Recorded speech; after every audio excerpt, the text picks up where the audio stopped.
ಮೊದಲು ಈ ವಿಡಿಯೋ ನೋಡಿ.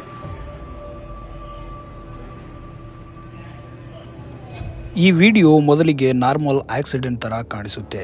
ಈ ವಿಡಿಯೋದಲ್ಲಿ ಇರುವ ಮಹಿಳೆಯ ಹೆಸರು ಲಲಿತಾ ಅಂತ. ವಯಸ್ಸು ಸುಮಾರು 40ರ ಆಸುಪಾಸು. ಇವರು ಧಾರವಾಡದ ಸೋಮಾಪುರದ ನಿವಾಸಿಯಾಗಿರ್ತಾರೆ. ಫೆಬ್ರವರಿ 26, 2026 ಮಧ್ಯಾಹ್ನ 12 ಗಂಟೆಗೆ ಲಲಿತಾ ಧಾರವಾಡ ಸಮೀಪದ ಅಮ್ಮಿನಬಾವಿ ಸ್ಟೇಟ್ ಹೈವೇ ಬಳಿ ನಡೆದುಕೊಂಡು ಹೋಗ್ತಾ ಇರ್ತಾಳೆ. ವೇಗವಾಗಿ ಬಂದ ಕಾರ್ ಲಲಿತಾಳನ್ನ ಡಿಕ್ಕಿ ಹೊಡೆದು ಅಲ್ಲಿಂದ ಪರಾರಿ ಆಗುತ್ತೆ. ಇದನ್ನ ಗಮನಿಸಿದ ಸ್ಥಳೀಯರು ತಕ್ಷಣವೇ ಪೊಲೀಸರಿಗೆ ವಿಷಯವನ್ನ ಮುಟ್ಟಿಸ್ತಾರೆ.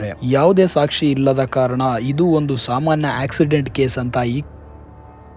ಆದರೆ ಅಷ್ಟರಲ್ಲಿಯೇ ಈ ಕೇಸ್ಗೆ ಒಂದು ದೊಡ್ಡ ಟ್ವಿಸ್ಟ್ ಸಿಗುತ್ತೆ. ಕೆಎಸ್ಆರ್ಟಿಸಿ ಬಸ್ ಸಿಬ್ಬಂದಿ ಒಬ್ಬ ಒಂದು ವಿಡಿಯೋ ಹಿಡ್ಕೊಂಡು ಪೊಲೀಸ್ ಸ್ಟೇಷನ್ಗೆ ಬರ್ತಾನೆ. ಕೆಎಸ್ಆರ್ಟಿಸಿ ಬಸ್ ಡ್ಯಾಶ್ ಕ್ಯಾಮ್ ನಲ್ಲಿ ಈ ಆಕ್ಸಿಡೆಂಟ್ ವಿಡಿಯೋ ರೆಕಾರ್ಡ್ ಆಗಿರುತ್ತೆ. ಆ ವಿಡಿಯೋದಲ್ಲಿ ನಂಬರ್ ಪ್ಲೇಟ್ ಇಲ್ಲದೆ ಇರೋ ಥಾರ್ನ ಮಾಡ್ಯೂಲ್ನ ಕಾರ್ ಒಂದು ಬೇಕಂತಲೇ ಆ ಮಹಿಳೆ ಮೇಲೆ ಹರಿದು ಹೋದಂತಿರುತ್ತೆ. ಇದನ್ನ ಗಮನಿಸಿದ ಪೊಲೀಸರು ಅದೇ ಮಾಡ್ಯೂಲ್ನ ಕಾರ್ಗಳ ಮಾಲೀಕರು ಹಾಗೂ ಅವರ ಡೀಟೇಲ್ಸ್ ಅನ್ನ ಪರಿಶೀಲನೆ ಮಾಡ್ತಾರೆ. ಆಗ ಈ 4 ಅನುಮಾನಾಸ್ಪದ ವ್ಯಕ್ತಿಗಳು ಪೊಲೀಸರ ಕೈಗೆ ಸಿಗ್ತಾರೆ. ಅವರನ್ನ ಪೊಲೀಸರ ಶೈಲಿಯಲ್ಲಿ ವಿಚಾರಿಸಿದಾಗ ವಿಷಯ ಏನಂತ ಹೊರಗಡೆ ಬರುತ್ತೆ. ವಿಷಯ ಏನಂತಂದ್ರೆ ಈ ಒಂದು ಆಕ್ಸಿಡೆಂಟ್ ಅನ್ನ ಸ್ವತಃ ಲಲಿತಾಳ ಗಂಡನೇ ಮಾಡಿಸಿರ್ತಾನೆ. ಲಲಿತಾಳ ಗಂಡನ ಹೆಸರು ಬಂದ್ಬಿಟ್ಟು ಉದಯ್ ಕುಮಾರ್ ಅಂತ ಹೇಳಿ. ಇವರು ಸುಮಾರು 10 ವರ್ಷಗಳ ಹಿಂದೆನೆ ಮದುವೆ ಆಗಿರ್ತಾರೆ. ಈ ದಂಪತಿಗಳ ಮಧ್ಯದಲ್ಲಿ ಕೆಲ ವರ್ಷಗಳ ನಂತರ ಜಗಳ ಶುರುವಾಗಿ ಈ ಒಂದು ಜಗಳ ಡೈವರ್ಸ್ ತನಕನೂ ಹೋಗುತ್ತೆ. ಲಲಿತಾಳು ತನ್ನ ಜೀವನಾಂಶಕ್ಕಾಗಿ ಉದಯ್ ಬಳಿ ಸುಮಾರು 2 ಎಕರೆಗಳಷ್ಟು ಪ್ರಾಪರ್ಟಿಯನ್ನ ಉದಯ್ ಬಳಿ ಕೇಳ್ತಾಳೆ. ಉದಯ್ಗೆ ಆಸ್ತಿ ಕೊಡುವುದಕ್ಕೆ ಇಷ್ಟವಿಲ್ಲದ ಕಾರಣ ಒಂದು ಗ್ಯಾಂಗ್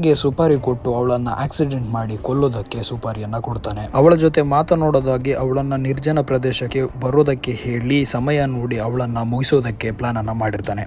ಎಲ್ಲವೂ ಅವರ ಅಂದುಕೊಂಡ ಹಾಗೇನೆ ನಡೆದಿರುತ್ತೆ. ಆದರೆ ಆಕ್ಸಿಡೆಂಟ್ ಆಗುವ ವೇಳೆ ಅಲ್ಲೊಂದು ಕೆಎಸ್ಆರ್ಟಿಸಿ ಬಸ್ ಕೂಡ ಅಲ್ಲಿಂದ ಪಾಸ್ ಆಗಿರುತ್ತೆ. ಆ ಬಸ್ ನ ಡ್ಯಾಶ್ ಕ್ಯಾಮ್ ನಲ್ಲಿ ಈ ಒಂದು ಆಕ್ಸಿಡೆಂಟ್ ನ ರೆಕಾರ್ಡ್ ಆಗಿರುತ್ತೆ.